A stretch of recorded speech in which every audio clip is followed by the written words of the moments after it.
बिहार में आरजेडी के लिए एक सियासी आपदा खड़ी हो गई है और यूं कहे कि महागठबंधन में फिलहाल ऑल इज वेल नहीं है। क्या कुछ अपडेट है इस वीडियो में, उसी के बारे में आपको बताएंगे। लेकिन सबसे पहले आपको बता दूं, मेरा नाम है भविष्य त्यागी। बिहार विधानसभा का चुनाव अभी उसमें कुछ समय है, इसका ऐलान अभी नहीं हुआ, लेकिन यहां पर सियासी सरगर्मी काफी तेज है। आरजेडी ने सूबे में अपनी सत्ता के वनवास को खत्म करने के लिए अपनी पूरी ताकत लगा रखी है, लेकिन एक के बाद एक ऐसे मामले सामने आ रहे हैं जिससे पार पाना मुश्किल हो रहा है। सियासी तपिश के बीच बीजेपी से मुकाबला करने के बजाय आरजेडी प्रमुख लालू प्रसाद यादव और तेजस्वी यादव को अपने परिवार से लेकर पार्टी के सहयोगी दलों के साथ उलझना पड़ रहा है। ऐसे में चुनाव से पहले आरजेडी सियासी चक्रव्यूह में घिरी हुई नजर आ रही है और सवाल यह भी उठ रहा है कि क्या महागठबंधन तेजस्वी यादव के चेहरे पर ही चुनाव लड़ेगा या फिर चेहरा कोई और होगा। साल 2005 में बिहार की सत्ता से राष्ट्रीय जनता दल बेदखल हुई। उसके बाद से कुछ समय के लिए 2 बार सरकार में आई। इस दौरान आरजेडी ने दोनों ही बार नीतीश कुमार के सहयोग से सत्ता का स्वाद चखा।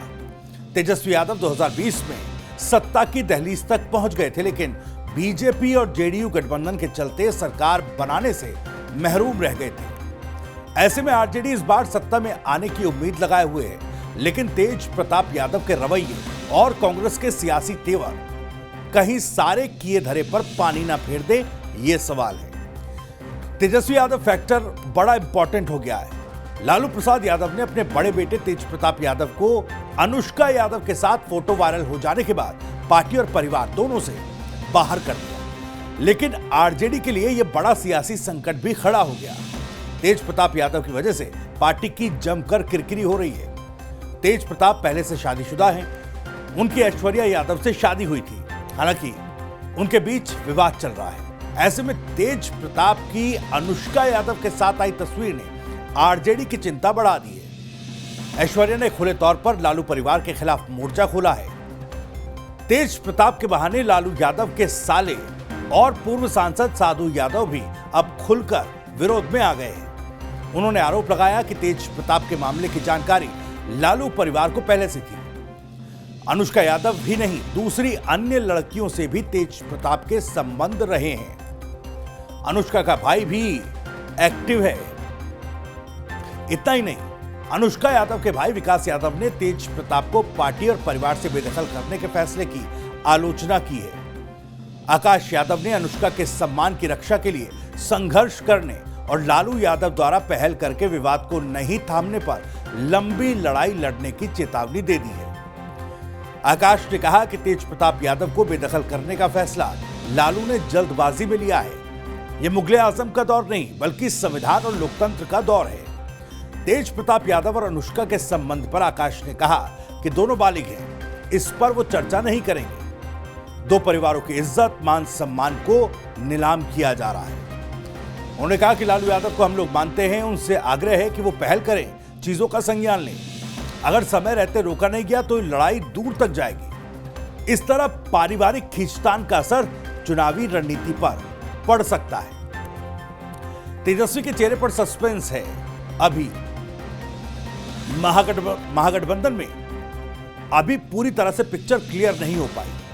आरजेडी ने बिहार चुनाव तेजस्वी यादव के चेहरे पर लड़ने का ऐलान किया है, लेकिन कांग्रेस रजामंद नहीं है। सूत्रों के हवाले से जो जानकारी मिल रही है, कांग्रेस तेजस्वी यादव को सीएम पद का चेहरा बनाने में हिचक रही है, जबकि लालू यादव अपने बेटे को सीएम बनाने के लिए एक्सरसाइज कर रहे हैं। ऐसे में कांग्रेस बिना सीएम चेहरे के यानी सामूहिक नेतृत्व के साथ चुनाव लड़ना चाहती है।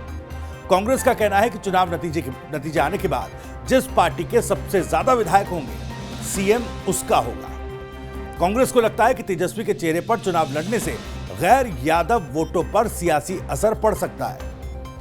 कांग्रेस की तरफ वामपंथी दल भी तेजस्वी के नाम पर अभी राजी नहीं बताए जा रहे हैं। इस तरह से तेजस्वी के चेहरे पर सस्पेंस बना हुआ है। वहीं बीजेपी ने नीतीश कुमार की अगुवाई और चेहरे पर चुनाव लड़ने का ऐलान पहले से ही कर रखा है। इस तरह लालू यादव को अपने बेटे को चेहरा बनाने के लिए फिलहाल इस महागठबंधन में मशक्कत करनी पड़ रही है। सीट शेयरिंग पर भी दरअसल संकट बना हुआ है। आरजेडी की अगुवाई वाले महागठबंधन के घटक दलों की रूपरेखा बन गई है, लेकिन सबसे बड़ी चुनौती सहयोगी दलों को संतुलित तरीके से सीटें देना है। आरजेडी के अलावा महागठबंधन में कांग्रेस, वामदल, मुकेश सहनी और पशुपति पारस की पार्टियां शामिल हैं। बिहार की कुल 243 सीटों में से सबसे ज्यादा सीट आरजेडी अपने पास रखना चाहती है। आरजेडी 150 से ज्यादा सीट पर खुद चुनाव लड़ना चाहती है, जबकि कांग्रेस को 30 से 40 सीट ही देना चाहती है। 30 सीट ही लेफ्ट दलों को भी देने के मूड में आरजेडी नजर आ रही है, तो मुकेश सहनी की पार्टी को 8 से 10 सीट और पशुपति पारस की पार्टी को भी 5 से 6 सीट देने का मन बनाया जा रहा है। जबकि कांग्रेस की दूसरी तरफ यह कोशिश है कि 60 से 70 सीटों पर वो चुनाव लड़े। कांग्रेस ने बिहार में सीटों की संख्या से ज्यादा जीत की संभावना वाली सीटों को तरजीह देने का मन बनाया।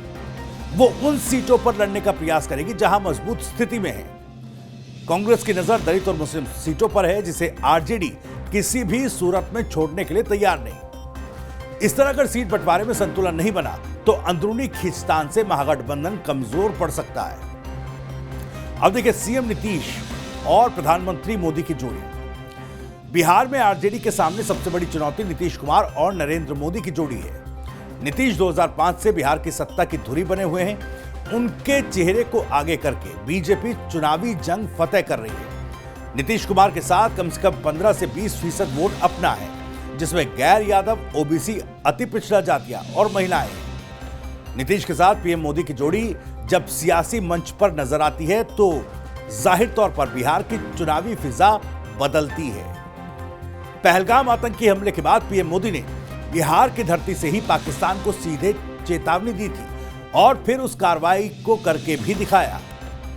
पीएम मोदी सियासी फिजा को अपनी तरफ मोड़ना बखूबी जानते हैं। ऑपरेशन सिंदूर के बाद पहला चुनाव बिहार में है। ऐसे में पीएम मोदी की हर रैली में आतंकवाद को मिट्टी में मिलाने और पाकिस्तान को सियासी सबक सिखाने की बात करते नजर आएंगे। इस तरह तेजस्वी कैसे नीतीश मोदी की जोड़ी से मुकाबला कर पाएंगे, क्योंकि इस बार केवल नीतीश और मोदी की जोड़ी नहीं है, ओवैसी और पीके का भी प्रभाव बिहार के चुनाव में है। बिहार में आरजेडी के लिए अगली सबसे बड़ी चिंता असदुद्दीन ओवैसी की पार्टी एआईएम है। ओवैसी ने इस बार बिहार की 50 सीटों पर प्रत्याशी उतारने का मन बनाया, जो आरजेडी के मुस्लिम वोट बैंक के समीकरण को बिगाड़ सकती है। 2020 में सीमांचल की मुस्लिम बहुल 5 सीटें ओवैसी जीतने में कामयाब रहे थे, जिसमें 4 विधायक बाद में आरजेडी में शामिल हो गए। इस बार मुस्लिम बहुल इलाकों में ओवैसी फैक्टर आरजेडी ही नहीं, उसके सहयोगी कांग्रेस के लिए भी चिंता का सबब बन सकते हैं। उधर चुनावी रणनीतिकार प्रशांत किशोर, जो अब सियासी पिच पर उतर चुके हैं। प्रशांत किशोर ने जनसुराज नाम से अपनी पार्टी बनाई। पिछले दिनों उपचुनाव में पीके ने अपने प्रत्याशी उतारकर आरजेडी का खेल खराब कर दिया था।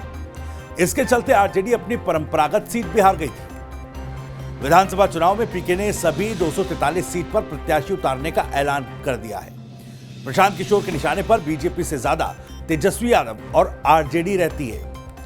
लालू परिवार पर जिस तरह से पीके हमला करते हैं, उसके चलते आरजेडी का खेल 2025 में खराब हो सकता है। चुनौतियां आरजेडी के सामने हैं और चुनौतियों से ऊपर उठकर कहा जाए तो बिहार के विधानसभा चुनाव में आरजेडी के लिए एक सियासी चक्रव्यूह रचा गया है। इस चक्रव्यूह में महागठबंधन में खींचतान सीट शेयरिंग से लेकर सीएम चेहरे तक को लेकर है। अभी तेजस्वी के चेहरे को लेकर सहमति बन नहीं पाई है। फिलहाल कांग्रेस की कोशिश है कि सामूहिक नेतृत्व में चुनाव लड़ा जाए, उसके बाद यह तय हो कि कौन सीएम फेस होगा। खैर, इस वीडियो में इतना ही। वीडियो और जानकारी पसंद आई हो तो वीडियो को लाइक करें, ज्यादा से ज्यादा शेयर करें। आप भी इस मामले पर कुछ कहना चाहते हैं तो कमेंट बॉक्स आपके लिए खुला हुआ है। अपनी बात, सवाल और राय कमेंट बॉक्स के जरिए हम तक पहुंचा सकते हैं। बिहार से जुड़ी और भी तमाम खबरों को सबसे पहले जानने के लिए सब्सक्राइब जरूर कर लीजिए। TV9 बिहार। नमस्कार।